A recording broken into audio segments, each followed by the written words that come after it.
मुंबईमध्ये बाईक टॅक्सीला परिवहन मंत्रालयानं मंजुरी दिलेली आहे आणि मुंबईमधील वाहतूक कोंडीमधून आता प्रवाशांची सुटका होणार आहे। तरुणांना मोठा रोजगार सुद्धा उपलब्ध होईल। या निमित्ताने 1 किलोमीटरसाठी 3 रुपये भाडं दर असल्याची माहिती सुद्धा समोर आली आहे। पाठीमागे बसणाऱ्या प्रवाशाला हेल्मेट बंधनकारक असेल आणि सेवा देणाऱ्या कंपनीकडे 50 दुचाकी असणं सुद्धा आवश्यक आहे। महिलांसाठी खास महिला बाईक रायडर सुद्धा असतील।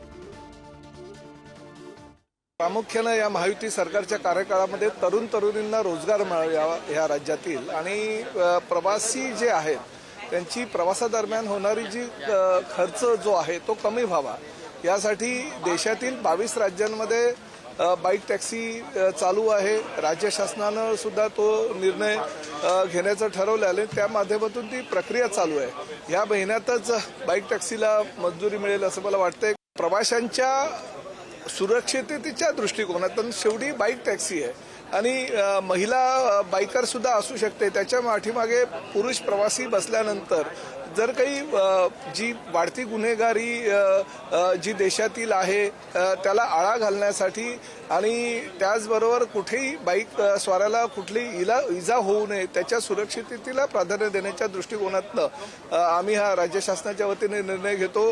परवानगी देण्यापूर्वी जर सुरक्षिततेचा विचार केला तर भविष्यामध्ये कुठल्याही प्रकारचे गुन्हेगारांच्या माध्यमातून घडणार नाही याची दक्षता घेऊनच आम्ही त्याला परवानगी देतो।